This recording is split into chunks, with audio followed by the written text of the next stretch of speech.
Making It Work is brought to you by the Max Dupree Center for Leadership at Fuller Theological Seminary and the Theology of Work Project. Welcome to Making It Work. Through conversation, scripture, and stories, we invite God into work's biggest challenges so that you can live out your purpose in the workplace. I'm Mark Roberts. And I'm Leah Archibald. And this is Making It Work.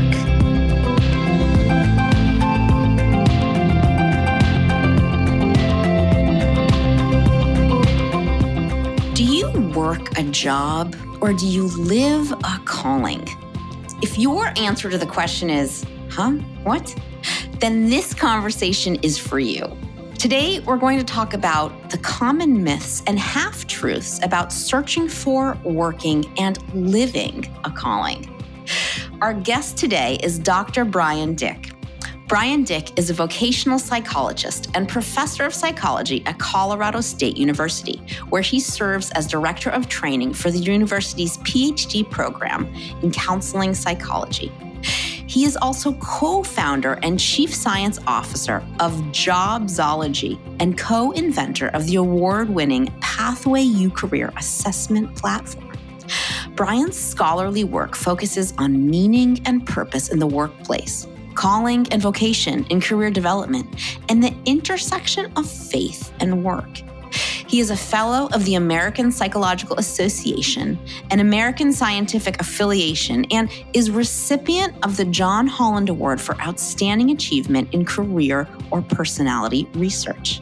His public books include Redeeming Work and Making Your Job a Calling. Bryan Dik, welcome to the Making It Work podcast. Thanks so much for having me. It's an honor to be on your podcast. Well, I'm hoping we're going to learn a lot about vocation and calling today, but let's start with the basics. As someone who studied vocational psychology and spirituality, how would you define a sense of calling? Basically, what is a calling? Well, it's not as straightforward a question as you might think. And so at risk of being a little bit... I don't think it's straightforward at all, actually. I think it's very complicated. Give us a place to start, though. Yeah, okay. So part of the complication is the way I approach it. I kind of think about it on different levels. So I'll give you a technical definition because as a research psychologist, I spent my whole career studying this. And if you have to study it, you have to define it clearly and then concoct a way to measure it and assess it in people. And when you're able to do that, then you can do research and invite others to do that. So the technical definition, I'm paraphrasing a bit here, but basically we talk about a calling as an approach to a particular life role. As a vocational psychologist, I always study it as it applies to work, but conceptually it's broader than that. So an approach to a particular life role characterized by three things. The first is a transcendent summons. That is, the idea that a person engages this life role, their work in a way that's a response to, something beyond the self. It doesn't come from within. It's a response to something beyond the self. The second factor is purposeful work, an alignment of purpose that you experience in your work hours to a broader sense of purpose in life. So transcendent summons, purposeful work. And the third is a pro-social orientation. And this is the idea that a person approaches work this way, motivated by other-oriented, not self-oriented goals. So sense of contribution as opposed to personal happiness. The paradox being that the more focused we are on meeting the needs of other people, the happier we tend to be also. But anyway, so that's the more technical definition, those three things. I like having a technical definition. So give us, as a researcher, give us some hard numbers, Bryan. Well, that also is a little less straightforward than you might think, because the question, how many people have a calling, really depends on how you ask that question. If you just ask it point blank, do you think of your work as a calling? Then about half of people say yes, which is somewhat shocking. I would say that's way higher. That sounds pretty good to me. It sounds great, but it's a lot higher than what I expected. So I expected it would be far less. Now, when you break it down and think of it in a more gradated way. There's this small percentage of people who kind of experience it fully, and then a much larger percentage of people who can access elements of it. And which part of that definition is more difficult to come by? Well, the transcendent summons element of it is kind of the most controversial among psychologists, maybe for reasons that are obvious. Sounds very spiritual. And I should have started by saying that the technical definition here, like this allows us to study this on a psychological level. So you can study something and explain something on a psychological level. That doesn't explain it away on other levels, like on a spiritual level, right? But the tools that we have as psychologists all focus on what's happening on a psychological level. I think more people resonate with the idea of my work provides me with purpose and meaning, and it gives me a way to contribute to the world than who identify with that transcendent summons idea, that this is something that comes from beyond me. Yeah. Well, and especially because the language of calling has been substantially co-opted away from the notion of a caller, right? So calling is kind of like you find your internal whatever. And so what you're of course, what you're doing also really works with Christian faith, but it requires some sense of transcendence to make it work. That's right. Yeah. As a Christian, I identify the caller as God, obviously. But from a purely psychological perspective, that is common, but it's not necessarily a requirement to meet the criteria. Yeah. Mm-hmm. And in the Bible, we have some very cut and dry, literal examples of people hearing a transcendent summons, literally, like hearing a voice that comes from God. And you think of the calling of Moses or the calling of Samuel. But there are also a lot of people in the Bible who are called to particular work who did not hear, from God a particular summons. I wonder if, Bryan, you could tell us a little bit about your experience, either in your research or personally. How can you feel a transcendent summons without hearing a particular voice? Yes, you can. And so the personal side of this, because research is me search, there's some ironies in my own path, but I'll say a lot of this originated with my own personal struggles to figure out what God was calling me to do vocationally. And so I was one of these, college sophomores on my knees, pleading with God to reveal his will for my career in a very clear, unmistakable way. As I think back, I don't know exactly what I was expecting. Moses and the burning bush, that's a great prototype, right? It's an amazing calling experience. I think partly it's notable because it's not common. It's rare. Even in the pages of scripture, an audible voice providing direct instruction is not the typical way, at least as people think about what should I do next with my life, right? And so I was praying for something like that. I don't think I actually expected an audible voice, but I did feel that I would have some kind of moment of awakening or some kind of spiritual sense. I'd wake up one day and just have a clear idea. And that didn't ever really happen the way that I hoped it would. And so the more you dig into, theologians kind of describing what is a way to discern a calling if God doesn't usually use an audible voice.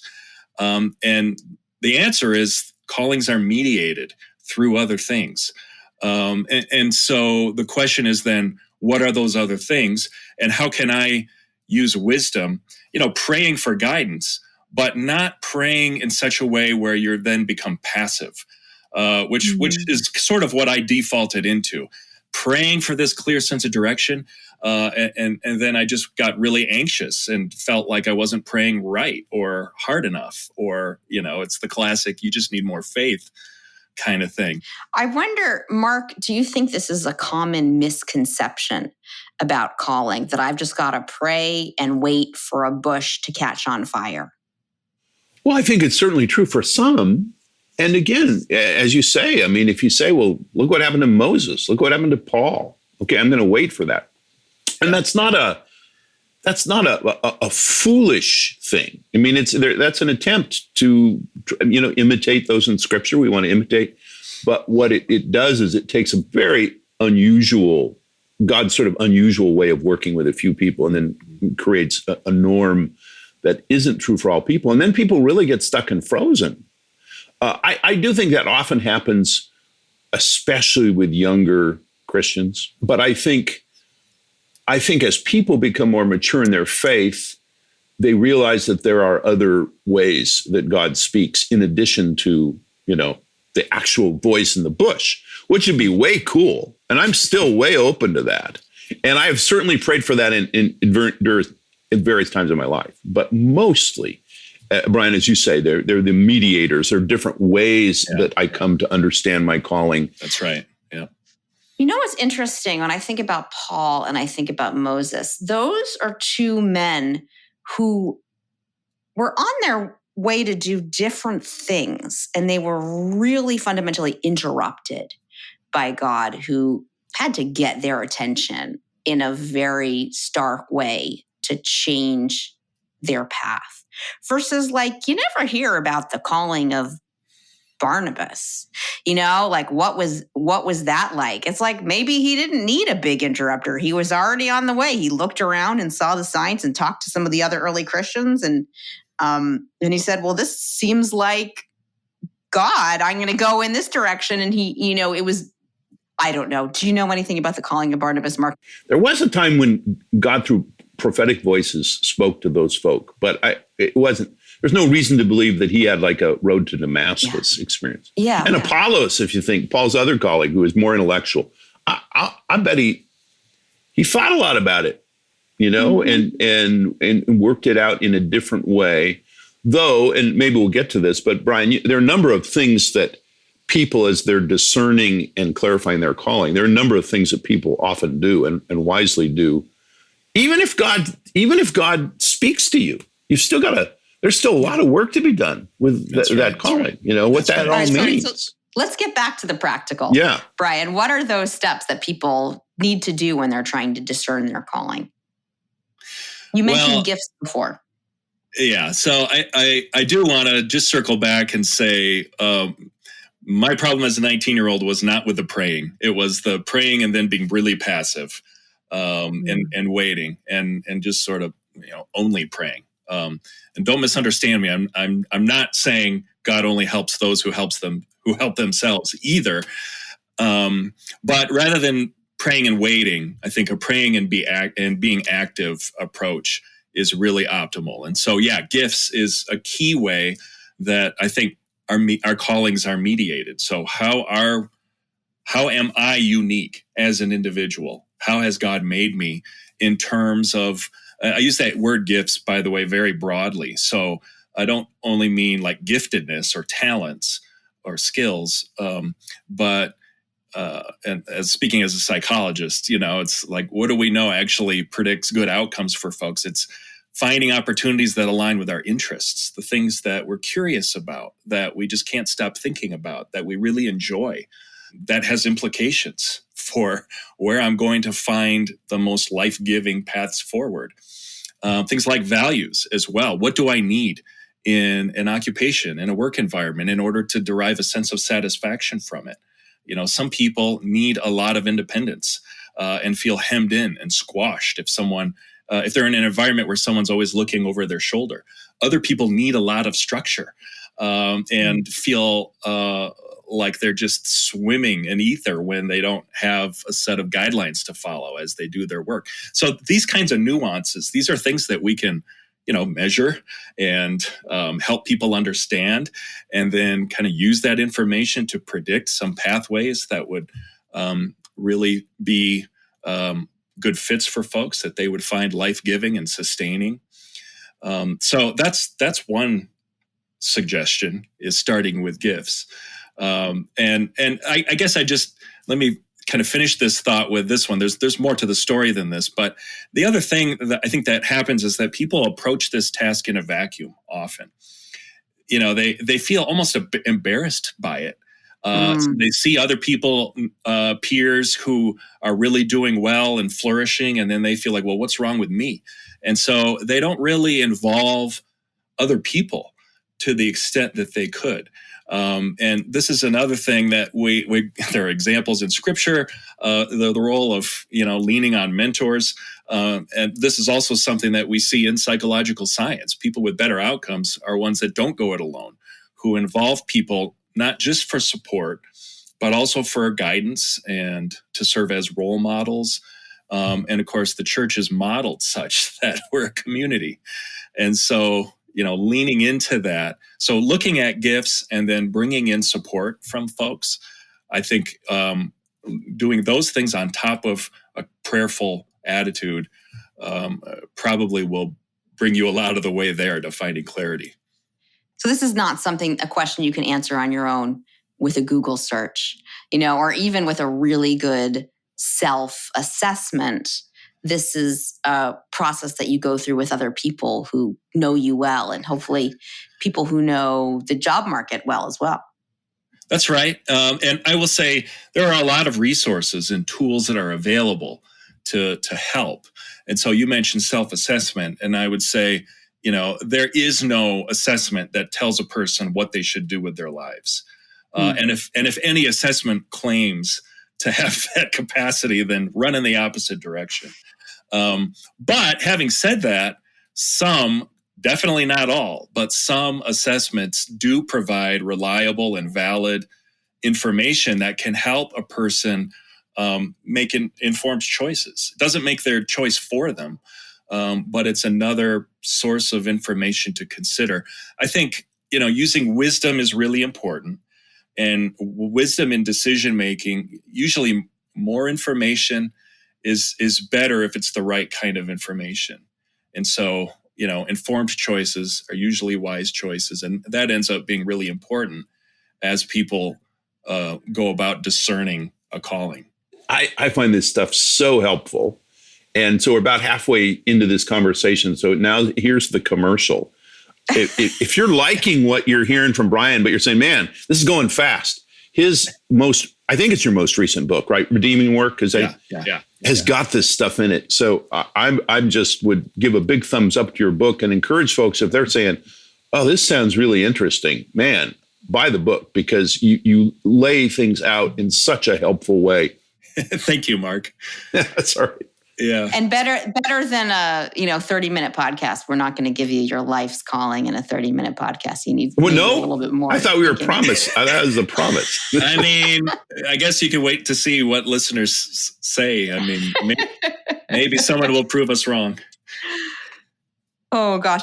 Bryan, I wanted to ask you, was there a moment in your life where you had other people speak back to you some insight about your own calling, or that helped you see the idea of calling in a different way? Well, that's a good question. And I would say, yes, many times. But part of that is, I think I recognize, I'm not great at doing these things by myself. And so it's just sort of part of my practice to involve people in the decision-making process. And so this is another thing like worth doing. If you also are, if you're a listener and you're struggling with these things, right? When you begin to form ideas about what might be possible, it's helpful to kind of project yourself into the future, kind of try them out and talk it through with someone. I talk about putting together a personal board of directors, like companies have boards of directors. Well, imagine, putting together your own board of directors, people who are in your corner, who are wise, who are mentor types, who can give you candid appraisals of things, and who don't have an agenda, other than being helpful to you. So you find people like this, and then you say, hey, here's some things I'm wrestling with, and here's a possible path forward for me. let me talk it through and you can tell me what you think. So if you get in the habit of doing this, then, and I will say definitely more than one person, because you get people who in different environments, and then you'll get their feedback and you'll find points of convergence. And those I think are really valuable, right? And so, this is kind of a lifestyle thing for me. I do this often. And even now is an ongoing process, is discerning and living a calling. We do some self-assessment. We think about our own gifts and abilities and the way that those translate. But you have to kind of test that by seeing what other people observe as well. So are you saying that calling isn't a one and done type of thing? Because that feels like a bummer. I just want to have the decision behind me and feel like I've already discerned it and now I'm good. I don't have to figure anything out for the rest of my life. And you're giving me some hard news here. So in my research lab, we designed a couple of scales to measure the search for a calling and the presence of calling, right? So to what extent are people looking for a calling, and to what extent do people experience it? And we assumed that scores on these two scales would be negatively correlated, meaning to say that the people who are looking for a calling are the people who don't sense that they have one currently. And once a person gets some clarity and feels like, they've discerned a calling, then they're not really looking for it so much, right? But much to our initial dismay, we found that those scores were not negatively correlated. They were positively correlated at a very high level. And then we realized that, really, part of by definition, having a sense of calling means you're constantly engaged in this process of evaluating, how can I do this better? How can I do this more? What are some other opportunities that would allow me to be more effective or to expand my sphere of influence or whatever. So I think a sense of calling it's not a thing to be discovered after which you ride off into the sunset and live a blissful life. I wish that were the case. Instead, it's an ongoing process. It's a lifestyle. Yeah. You know who else wished that were the case was Moses. Because you think about the call of Moses, we use that as sort of the paradigm of the supernatural call. Pretty much all God said is you got to lead the people out of Egypt. Then there was a little more to be done, right? Yeah, exactly. And so he had a life of discernment. And even some of the things you've just said are where, he's out there and he's overwhelmed with the workload, and his father-in-law comes and says, hey, you got to get some help here. And so there's mentoring. I mean, you could go through all of that, right? Yeah. So even if you had the most amazing call experience ever, which Moses would be arguably that, he was working out what that call meant, right? That's right. Until he died. That's right. That's a great example. Yeah, I love that. But I also think the way you talk about this is really important, because we tend in certain Christian circles anyway to talk about calling as sort of, I'm called to the pastoral ministry, and then that's just it. That's my, and any even divergence from that is often seen as failure or disobedience, rather than seeing calling in a much more constructive and fluid way. That's right. That's partly why, my first book with Ryan Duffy, we called it Make Your Job a Calling rather than Discover the Job That Is Your Calling, just to sort of emphasize that there's a proactivity to living this stuff out, especially in the current world of work, right? I mean, even pre-pandemic, the U.S. Bureau of Labor Statistics data showed that the average American adult had held 12 jobs by the time they're 50 years old. And I don't think that's because they got it wrong 11 times and then finally found, instead callings evolve, and they also transcend job titles, right? So, I'm blessed to have opportunities to give workshops around this. And one of the things I love to do is ask people in the room, how many of you feel like your work is a calling? And hands go up. I do this a lot at colleges. So then this is like faculty. And so then I'll ask them, what is your calling? If I were to ask you, to describe it, how would you do that? Almost none of them say it's to be a biology professor. or whatever. Instead, it's to help young people think critically, or to contribute to generating new knowledge. And, it's these kinds of broader things. And I think that is actually very freeing for people when they recognize that, because it means there are many ways, many pathways in terms of job titles that you could pursue and still be faithful to that broader sense of calling. I think this is another myth of calling. We talked at the beginning of the podcast about we're going to call out some of the myths around calling today. And I think the myth is that calling is really a job description. And once you find the right job description for you, you're done. Yeah. So could we talk? I think folks will be really interested in some of your half-truths. Yeah. Which is not my criticism of you. You call them. I'm asking you to talk about the things you call the ones you identify. Sure. Well, one that it kind of stems directly from what we were just talking about is this concern that many Christians have when they're thinking about a sense of calling and discerning one, that they might, if they're not careful, they'll miss it.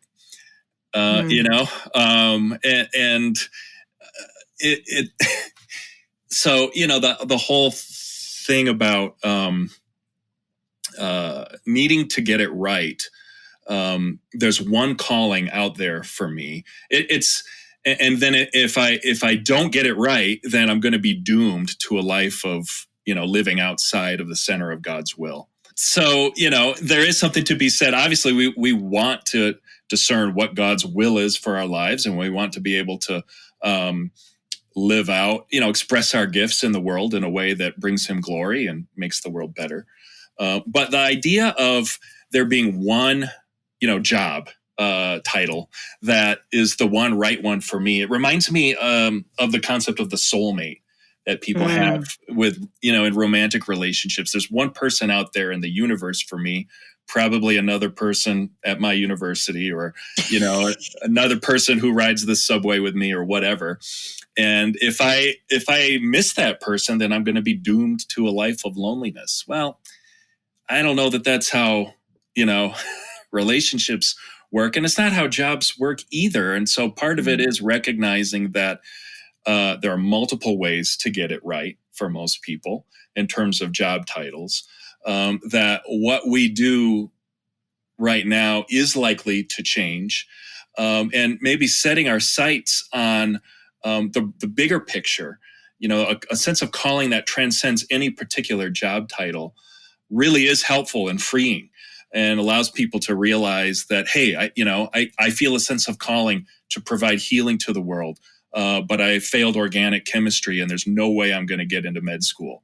I guess I might as well, quit and drop out. Well, no. I mean, if you have this heart for providing healing, there are many other ways to do that besides having the letters MD at the end of your name. And it's just a matter of figuring out what are the other options and what are the other pathways that are accessible to me. How can I live out my calling in one of those?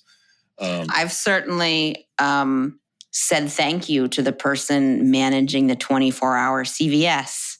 When I had to come in at 2 a.m. for Benadryl because someone's having an allergic reaction, and they're like, "Are you having a good night?" And I'm like, "It's 2 a.m. and I'm getting Benadryl." But it's like, thank you that you are here for me, providing healing. But that's right. Okay, I love it. Help us bust another myth. Well, I think a starting point for some Christians, and maybe these are I don't know, younger, not as mature in their faith, but there often is kind of a starting point belief that if I am really serious about my faith, I should consider ministry or missions before anything else.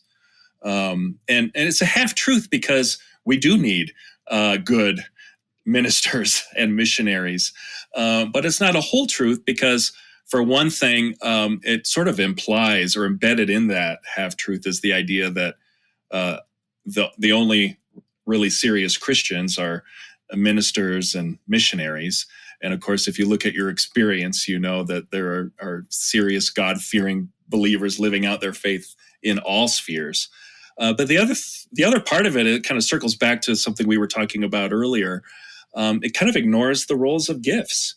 If you're someone who has gifts that make you well equipped to serve in a ministry or missionary role, then absolutely that's something you should definitely consider. But if you have a different set of gifts, then it's very plausible that God might be calling you in a different direction. And so giving up that idea that if I'm really serious about my faith, then I should be considering these. Instead, look in a much broader way, the way Scripture does, that Christ is Lord of every square inch of creation, not just of, formal ministry roles. Then that helps. And certainly not just of either formal ministry or traveling missionary roles. Yeah, I mean, and of course, we affirm that there is lots of value in, it's a response to the Great Commission and taking the gospel to all ends, every corner of the earth. But yet we're also called to serve where we are, and it doesn't make you kind of a higher level Christian if you're willing to serve overseas. So, Bryan, as a last question for people who do have that, question mark about calling, like, where do I even go from now? If you imagine you in your college student days when you couldn't nail down a major, and we're just on your knees praying for a burning bush, like, what would you give someone as a first step, in addition to reading your book, which, we think everyone should do because you can't get all of it, in this short conversation, but what would you give someone as a first step? Well, I think I would affirm prayer as a first step and just kind of,